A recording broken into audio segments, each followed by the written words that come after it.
మనము కన్వైన్స్ చేయాలా, ఎట్లా అగ్రిమెంట్ చేయాలా అనేసి ఈ తాపత్రయంలో మేముంటే, వీళ్ళు ఉదయం నిద్రలే చీప్ లిక్కర్ని ఎట్లా ప్రమోట్ చేయాలా, చీప్ లిక్కర్ని ఎట్లా గ్రామాలకు తరలించాలి, చిత్తూరు టు ఇబ్రహీంపట్నం వరకు, చిత్తూరు టు శ్రీకాకుళం వరకు చీప్ లిక్కర్ని ఎలా ప్రవహింపజేయాలనే తాపత్రయం వీళ్ళు ఉన్నారు.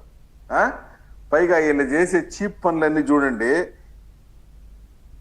పుంగునూరులో కూర్చొని ఈయన మాట్లాడుతున్నాడు, పెద్దిరెడ్డి రామచంద్రరెడ్డి, నా కొడుకుని వేధిస్తున్నారు, నా కొడుకుని ఇబ్బంది పెడుతున్నారు, అది ఇది అని చెప్పి. నేను అడుగుతున్నా, సూటిగా అడుగుతున్నా, పెద్దిరెడ్డి రామచంద్రరెడ్డి గారు, మీరు శబరిమల మాల వేసుకుంటారు, ఏం చెప్పేది?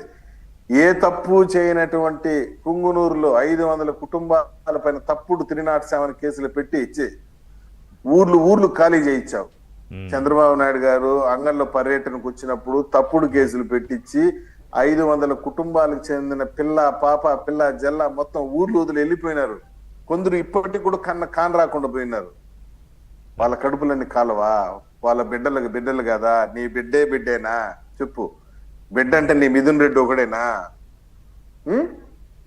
ఆ రోజు నువ్వు మాట్లాడలేదే, సింపతి చూపించలేదే. ఈ రోజు నీ కొడుకు ఒక పెద్ద లిక్కర్ స్కామ్ లో తగులుకొని జైలుకి పోతే, ఈ రోజు సోదాలు చేస్తే నా కొడుకును వేధిస్తున్నారు, నా కొడుకు పైన కక్ష సాధింపులు జైల్లో ఉంటాడు ఆయన. లేదు, ఆయన స్వాతంత్ర సమరయోధుని చూసినట్టు చూస్తారు. ఉన్నాడు సార్ రేపటి నుండి. నాకు అర్థం కాదు. నువ్వు ఆర్థిక ఉగ్రవాదివి, నీకేం డౌట్ ఏముంది? నీ ముందర నేను చెప్తున్నా సార్, ఈ ఛానల్లో పెద్దిరెడ్డి కుటుంబం ఎటువంటిదంటే, ఒక ఎస్సీనో, ఒక ఎస్టీనో, ఒక బీసీనో తెల్ల షర్టు తెల్ల ప్యాంట్ వేసుకుంటే సహించరు, వాళ్ళ ముందర చెప్పులు వేసుకుంటూ ఒప్పుకోరు. అటువంటి కుటుంబం నీది. నువ్వు డెమోక్రటిక్ రైట్స్ గురించి, కాన్స్టిట్యూషనల్ రైట్స్ గురించి మాట్లాడుతా ఉంటే నవ్వు వస్తా ఉంది నాకు. పెద్దిరెడ్డి మాట్లాడుతున్నాడు, పెద్దిరెడ్డి కొడుకు మాట్లాడుతున్నాడు మిథున్ రెడ్డి, ఏమని? డెమోక్రసీ లేదా, కాన్స్టిట్యూషనల్ రైట్స్ లేవో మాకేని. ఊరు నాయన, నీ నోట్లో ఈ పదాలు రావటం ఏంటి స్వామి? తెల్ల షర్టు తెల్ల ప్యాంట్ వేసుకుంటే ఒప్పుకో, నువ్వు చెప్పులు వేసుకుంటే ఒప్పుకో. ఇందాక శ్రీనివాస్ గారు చెప్పినట్టు జోగి రమేష్ వెళ్తుంటే ఎవరో కూర్చోకూడదు అంటే ఏంది ఇదేమన్నా ఇంకా రాచరికం? జోగి రమేష్ అది కామెడీ పీస్, అది అంతేనా?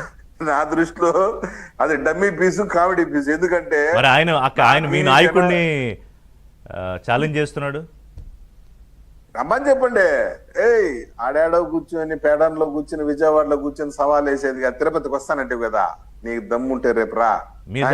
మీరు సరిపోతారా సమాధానం చెప్పడానికి? అబ్బే, నేను కూడా ఎక్కువ సార్ ఆయనకి. నేను రాష్ట్ర అధికార ప్రతినిధి, మా మండల అధికార ప్రతినిధి చాలు నీకు. నువ్వు మాట్లాడాడు ఎక్కడో కూర్చొని డబ్బా కొట్టడం ఎందుకు? నువ్వు రా ఇక్కడికి సేఫ్ గా.